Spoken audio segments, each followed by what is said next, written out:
Passion to Profits. We are here for day 3.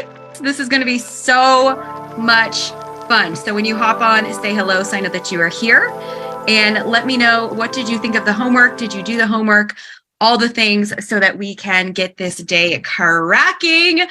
Hello, everyone who's joining in on Facebook, and hello to all of my amazing VIPs as well. And we are going to be sharing a lot of things. All right, so to go over what we talked about yesterday, we talked about passion, skill, and need, and how to overlap your different passion, skill, and need that you have in your business, and how that is going to help you ultimately to create your passion to profit strategy where you're going to be able to make great money doing what you love.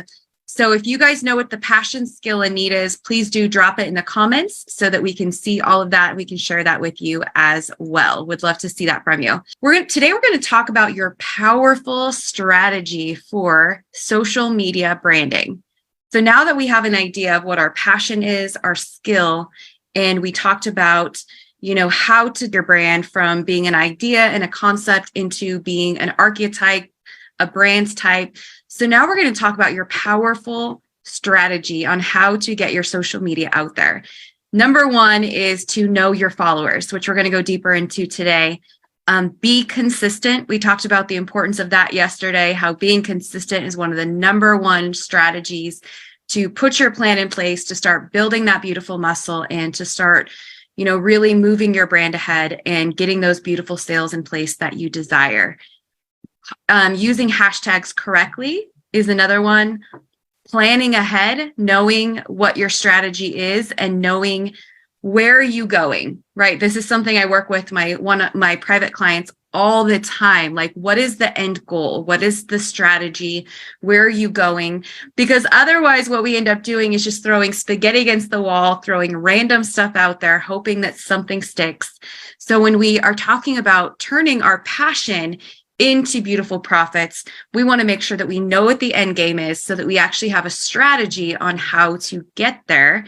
And then lastly, we want to be social, right? When you talk about social media strategies, when you talk about any type of strategy that you're using, whether if that's, creating a blog to get people to your website, or if you're, doing a social media strategy, if you're doing a YouTube channel, a podcast, if you're doing any type of content, then you want to make sure that you're being social and you're not just that person that's throwing offers out there all the time, annoying people because they're just like, oh my gosh, I don't even know who you are. Kind of like being at a party, right? If you were at a party or an event in real life and someone came up to you and they said, oh, hey, here's my flyer, I want you to buy from me. And then they just walk away.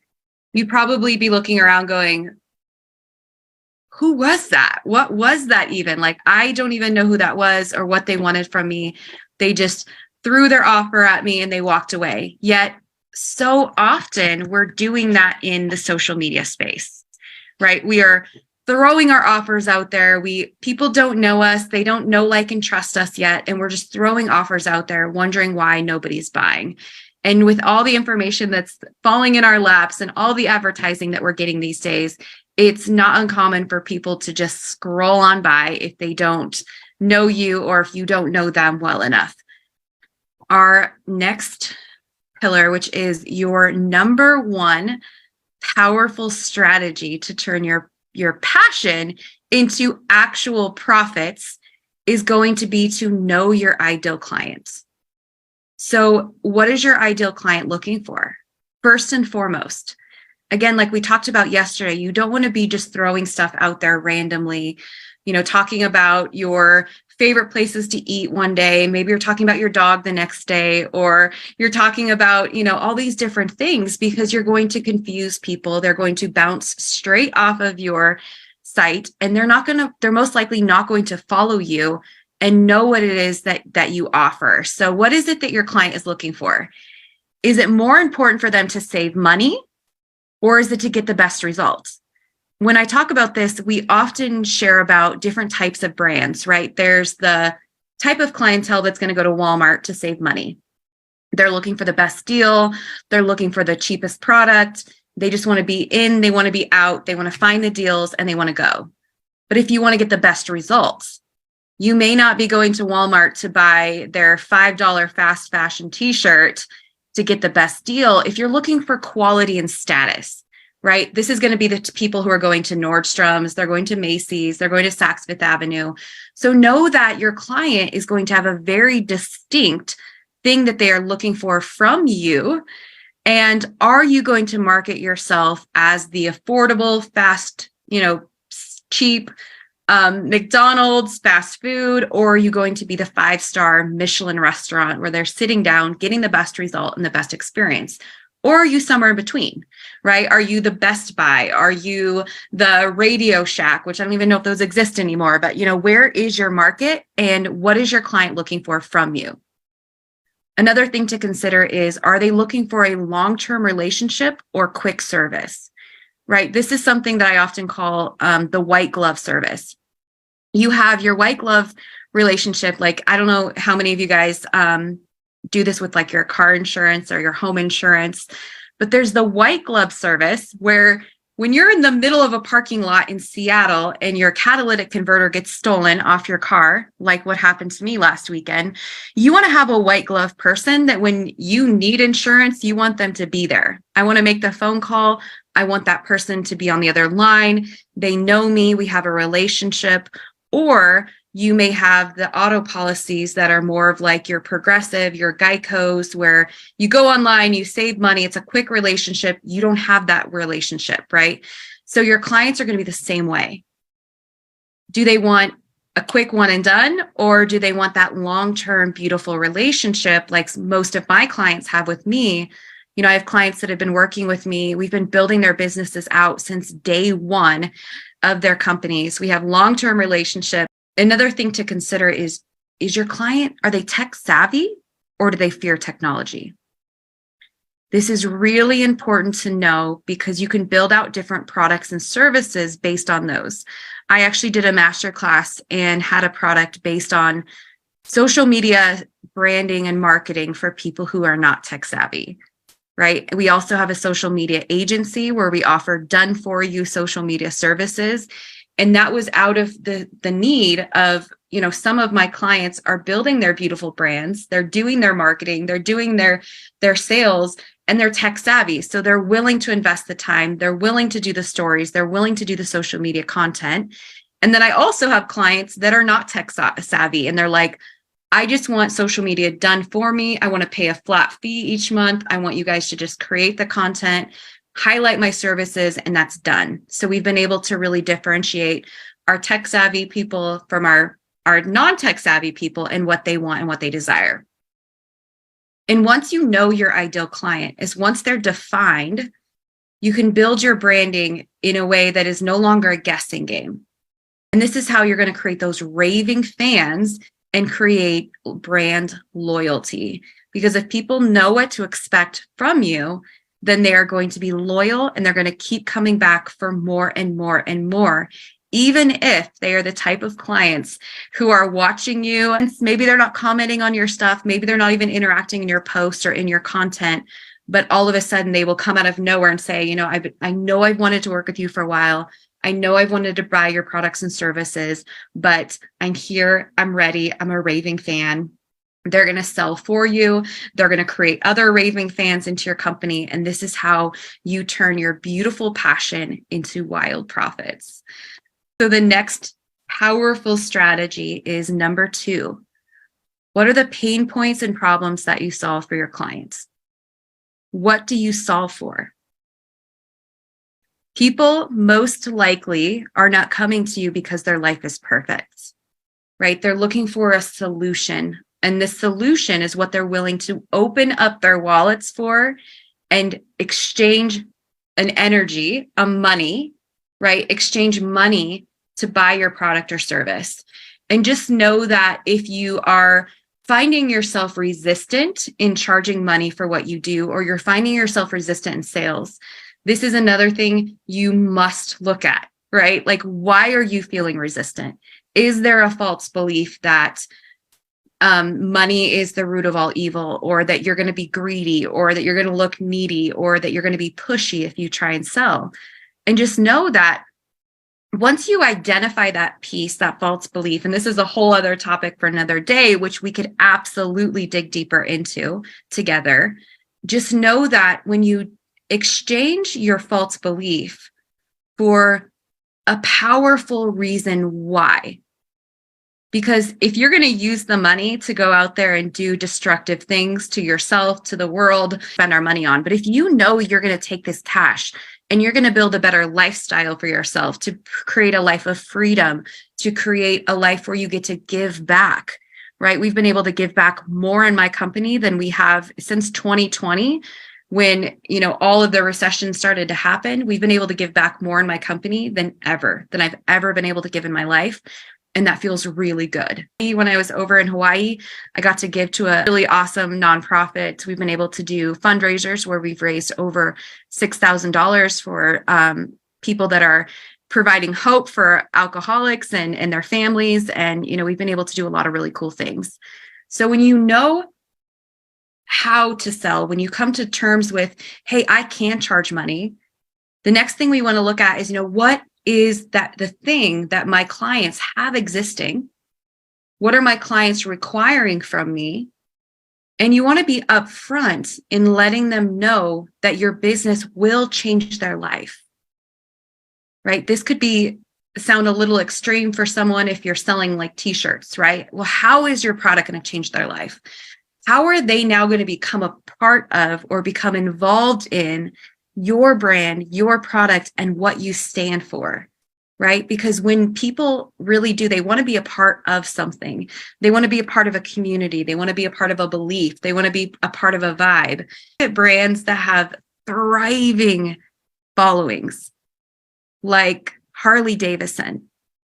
It's not just a product. It is a lifestyle. It's a belief. Or someone who did it really well was also Tom's Footwear. Do you guys remember Tom's? They had a get one, give one campaign where if you bought a product, if you bought a pair of Tom's shoes, they would give a pair of shoes to someone in need in another country. So there was this whole, I'm a part of this, we're standing behind it. So a lot of what you're talking about when you're like, what does your client need? It's also talking about a cultural lifestyle. What do they want to stand for? What do they believe in? What do they want to buy into? What types of products and services do they stand for? And I can tell you guys, I personally, I look a lot at my own buying style. Why am I buying a brand over another brand? Why am I paying more money to be a part of this bank or to be a part of this software company, to purchase this software company than I am another company? And so often that stands behind either the level of service I'm getting based on what I want. Some companies, I want to have a direct person I'm speaking to. Other times, I'm the type of person that will use the self-checkout over going through the check line because I'm not a big shopper. And so I know in that experience, I just want to be in and out. But just know, what is it that your ideal client is wanting from you? What type of experience? And you get to create that experience, right? The holistic experience. One of my clients her entire brand is built around heartfelt, genuine customer experience. Another one of my clients has built her entire company around being a high-level white glove experience for the customer, where it's not just a transaction. They're going from the very beginning when somebody puts their trust in her. She's going to give them all of the services that they need, high-level services, whether if they need also an attorney, if they need a title person involved, if they need, there's a whole level of people she can refer to where she's also getting a commission. So what is it that your clients are needing from you? Next up, your powerful strategy is number 3. What differentiates you from others? Why you? I can't tell you how often I've sat across from one of my brand new clients and I say, why should someone choose you? And people don't know why. And this is one of the most important things. What is going to help you stand out? Why should I pick you as a web service provider? Why should I pick you as an insurance agent? Why should I pick you as a business coach as opposed to anyone else? What is it that you are going to uniquely bring to me that other people aren't going to offer? And this might take some digging, but ask people around you, ask your friends, say, what is it that you like about me? And don't just ask them like the normal things like, oh, you're friendly, you're fun. I want you to ask them, what is the weird, unique things that you like about me? And I remember doing this in my own company, and looking at embracing my flaws and shadows. Because it's the things that make you weird and unique that are actually going to help you stand out, right? Because how you do one thing is how you do all things. These are the things that are going to help me stand out for you as a business coach, because we're not just going to look at your funnels, your systems, your copy, your brand. We're going to look at where's your growth edge where you usually stop. Where is it that you usually you're getting stuck in that crazy 8 pattern? And how do we help you as an individual in your unique skill set, in your unique limitations, in your unique growth edge? How are we going to help you get across the finish line and get results that you've never experienced before? Right? So what are those things that make you unique? And that could be that maybe you're neurodiverse. You have a unique ability to see the big picture. You have a unique ability to create products that no other people are exploring. Maybe you have unique socks that are made out of material that won't create blisters, right? That's really important for people who are hikers. Or, maybe you've created a product like one of my clients I'm working with right now. They've created an all natural plant-based energy drink that won't give you the crash that normal caffeine will give you, which is important if you are ADHD like me. That crash can be very detrimental. And so, what is it that your brand and your company is going to give that is unique? And what does your brand bring to the table that your competitors don't?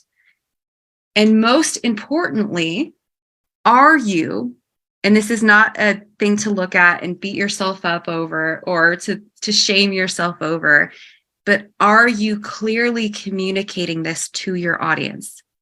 Are you clearly communicating? When people would jump on your website, do they know? Are those things like on the top in bold colors? Does it say, this is why you should buy from us? This is why we're unique.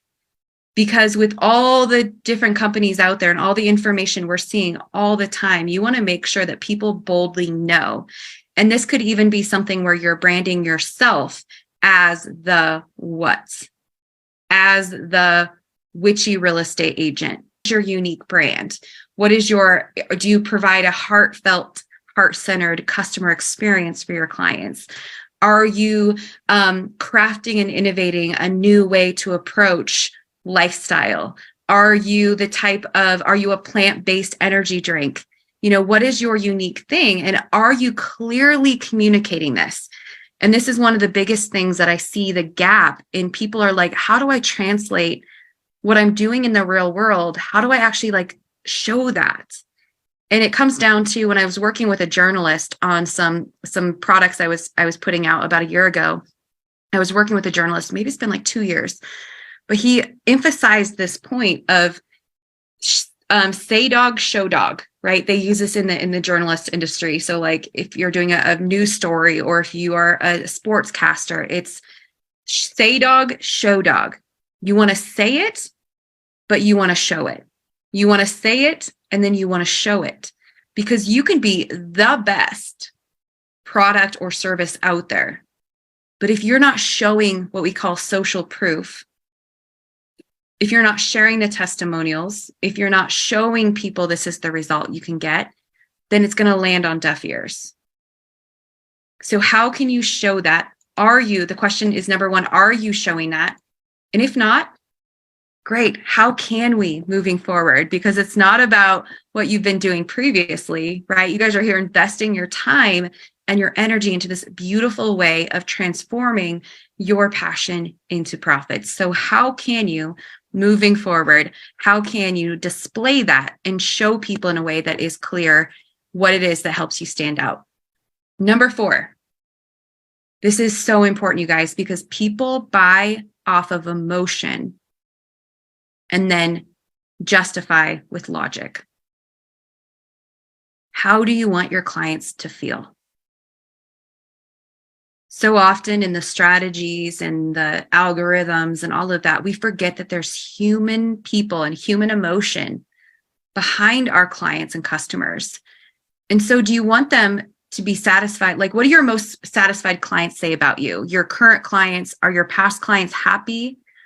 Are they inspired? What is it that people are saying to you? And what is the exact verbiage and words that they're saying? When people tell me, I can say, for example, my clients often say, this is next level. I have never had a business coach like you. They say things like, oh my gosh, you literally, it's like you took everything that was in my brain and you made it real. Like you made my company a real thing. I've been trying to do this alone for 3 years, and you actually gave me a strategy and a plan. So it was now possible, right? So these are the types of things people are saying. And that's how I want my clients to feel. I want them to feel like this dream and this desire that they've had that actually becomes a belief and a solid plan so that they can do it, right? Their dreams, their next level is no longer this idea or this thing that they have out there, but it's real. And they're getting into it and they're seeing the possibilities and they're starting to believe it and they're building and they're hiring their teams out and they're doing things that they never thought. So what is it that you want your clients to feel? And that most common emotion associated with your business is critical. It's crucial in developing your brand identity. So when you think about that, like, how do you want your clients to feel? And this is something, if you're one of my clients, you're like, yep, Val, all the time. We map this out all the time. It's like, I always think about like the emotion behind what people want to feel, because people love to buy, right? We are in such a consumeristic economy, right? That's why Amazon, JetBlue, and Walmart are just thriving in the e-commerce now, because people love to buy. We just don't want to be sold to, right? People love to buy.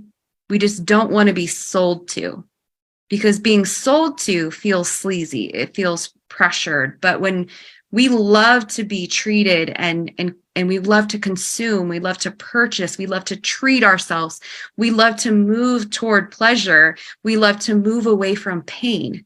And those are the key motivating factors that are going to encourage your clients to buy, right? Now that you know who they are, you're speaking their language, you're showing them what it is you have to offer. You're showing them how your beautiful passion is going to help them, why you're the person to buy from them.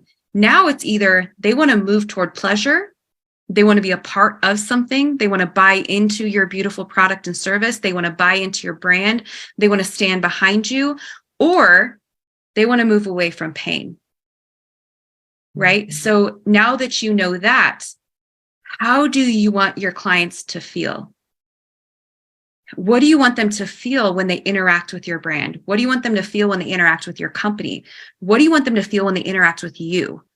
And if you have a team, this is one of the biggest things I work on when we are growing and expanding. I make sure that everyone has that same language, so that with each interaction, whether if they're client-facing interaction, or maybe my team's interacting with another client's team, or whatever that is, I want to make sure that people are walking away feeling a certain experience, feeling a certain way, so that there's a consistency that's replicable in my company. And then we move that across all of my companies. Again, I have a couple different verticals that we do, a couple different, a social media agency. I have a coffee company, my coaching company, and we do several different, endeavors in that. And I want every single pieces of my brand to have the same feel, the same experience. So how do you want your clients to feel? Because that alone is going to help you create raving, repeatable customers that come back over and over and over, and that literally sing your praises, right? That will sing your praises. And when that happens, it is so much fun, because you see a huge shift in your company, and you go from being like a one-man sales team or a two-man sales team to all of a sudden you have the internet selling for you. And that is a huge, awesome place to be. So number 5, let's wrap it all together in a beautiful bow. So take a moment, if you have your website up right now, your social media, or, just really play in your mind to take out a piece of paper and audit your current client-facing brand. Is it representing, does your website, your messaging, your social media content, the language you put out there, the words you use, is it giving the feelings with the colors, the fonts, the visual identity? And this might be brand new language for some of you. I know some of you have established brands, but you really want to make sure that you're conveying this feeling, this vibe, this energy, right? We have really high energy in my company, and we're very creative. So we use a lot of bright colors. We did try a couple years ago, I rebranded and did a more muted. It was like this dusty purple and this like muted pink, and it didn't work. It did not work for my company because we are very bright. I'm very bright. My hair's orange and pink. And so, this is the experience my brand is. So when we moved away from that, it felt like I was compromising a piece of my brand, and it wasn't matching up to what the actual experience was. So, take a look at your pieces in your company. Or if you're building your company now, if you're in that building process, like what types of colors, fonts, visual representation, and language are you using? What types of language are you using? And this is really important because of the fact that a lot of times in whatever industry we're in, we can use our language, our lingo that's very industry, right? It's very niche. And so sometimes our brand language actually needs to be toned down a little bit. And, I get this a lot with my corporate people. And I was in the corporate world where it was very formal. I couldn't use certain language. I couldn't really be myself. I was hiding a piece of myself because I was told I was too much. I was too loud. I couldn't talk about certain things. And so we might find ourselves toning ourselves down. And what I want to encourage you guys to do as we are bringing this promise of building your passion, taking your passion and making a beautiful profit, is that the more you can bring out, right? I was just telling one of my clients this the other day. I said, you know what? All this is great and beautiful. And we do their social media content as well. So I'm like, this content we're creating is great. It's a great strategy to highlight your products and services, to highlight things that people may not know, and to bring brand awareness. But I want to see you. I'm not seeing you in this. Yes, we can take the content and put your brand voice into it. And we're playing around with different ways how to do that. But where are you in this content? The more we can drop back, the more we can pull back and embrace the shadow, right? The more we can pull out pieces of our brand voice, of us, of your brand that is unique, that is beautiful, the more you are going to be remembered and the more you're going to create raving fans. And I know I've shared this story with you before, but I want to share with you guys a piece of, being a recovered perfectionist.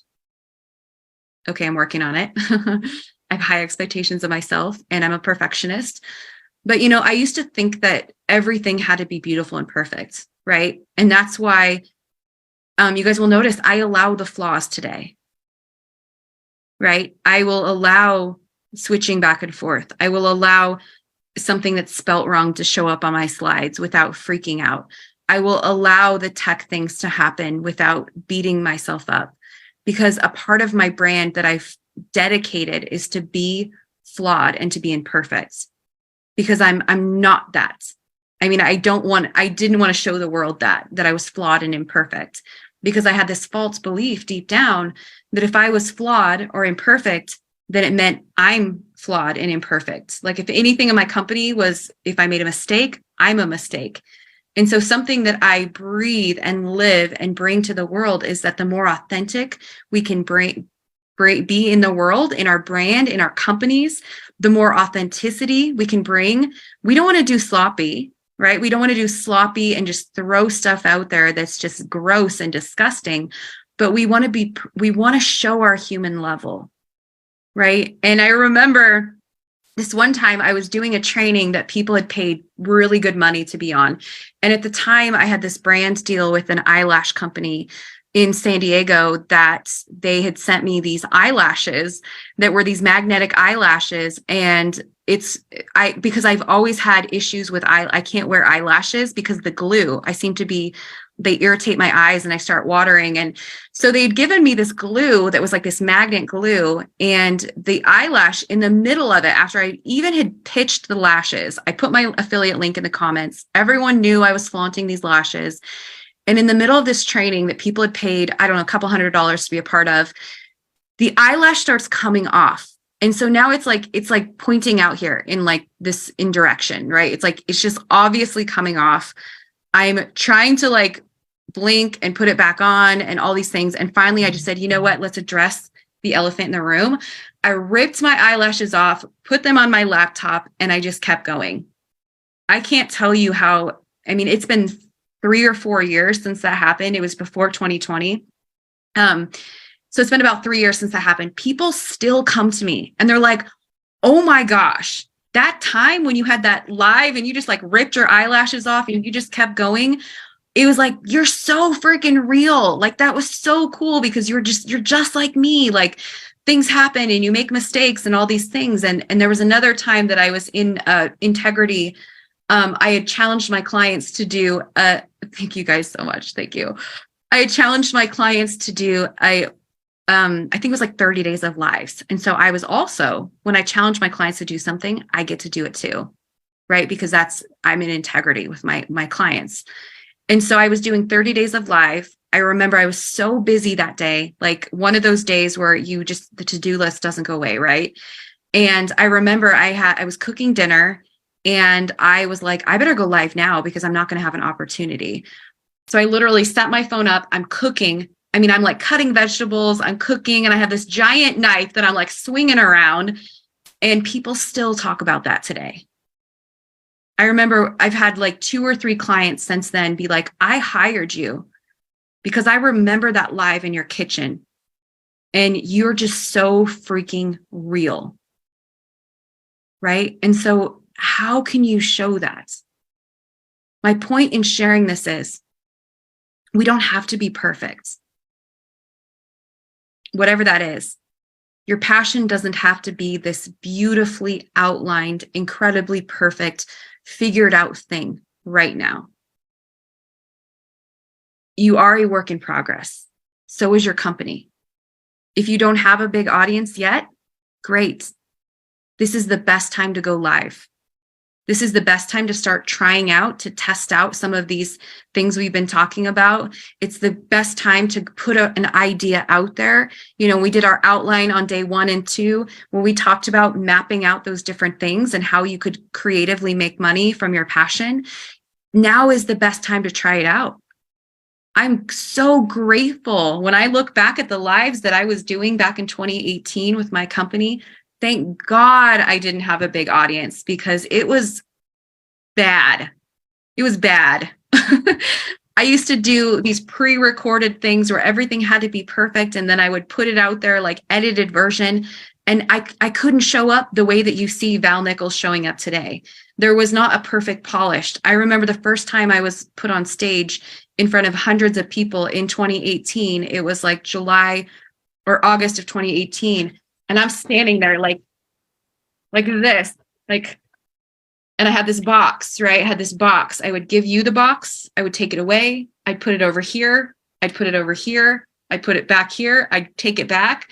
Like, it wasn't great, you guys. And that's the thing. We get to start out when we're building out our beautiful passion to profits. Start where you're at. If that's chapter 1, congratulations. If it's chapter 3, congratulations. If it's chapter 20, great. Let's refine, let's define these practices we've talked about, and let's, create those products and services. Think outside of the box. We've covered a lot of content over the last 3 days. We've talked about the different pillars of passion, skill, and need, and how to combine those together to create a product or service that your ideal client is going to want and need. We talked about the brand archetypes and how to define your brand archetype and to create a brand voice for yourself, for your business, for your products, for your services.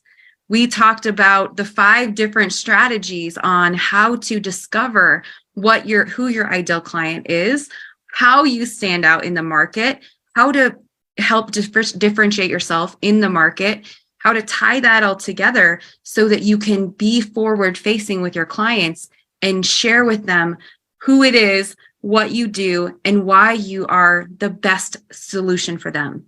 We covered a lot of content, you guys, like a ton, and it might feel like you were drinking from the fire hose, right? I try and slow down and repeat some of these things, but just know that this live will be up for you guys in my group for a couple of days. We'll keep it up for you.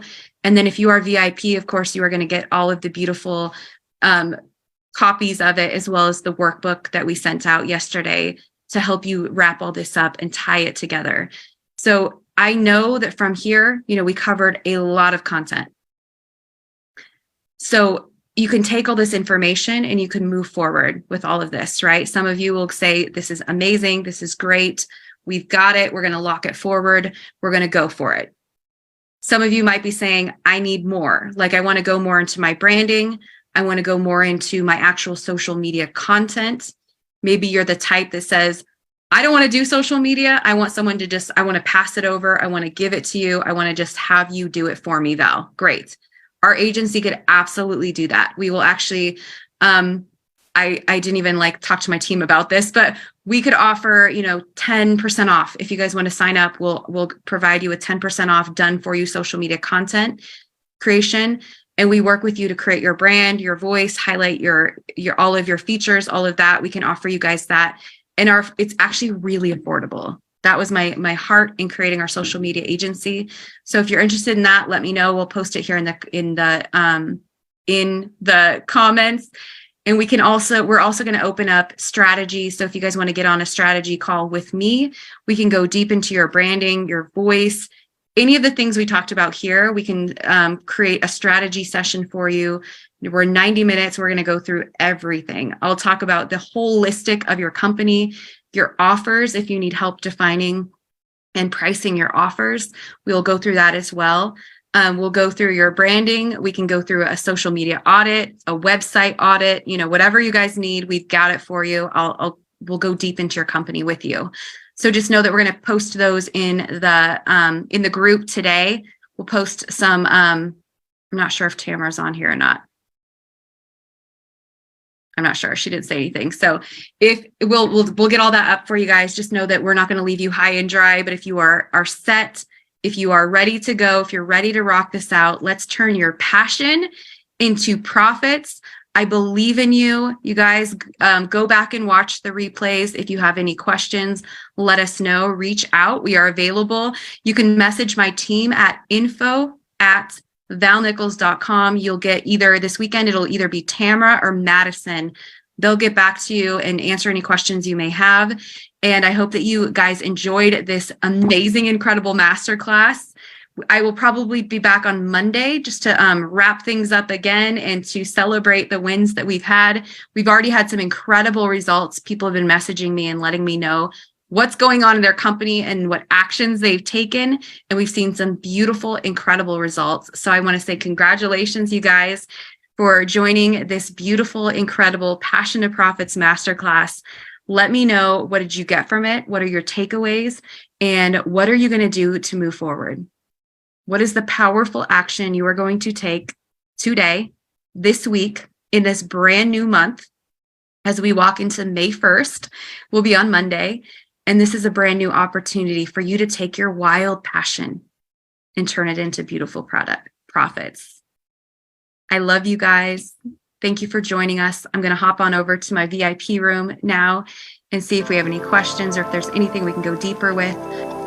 And I will see you very soon. Bye.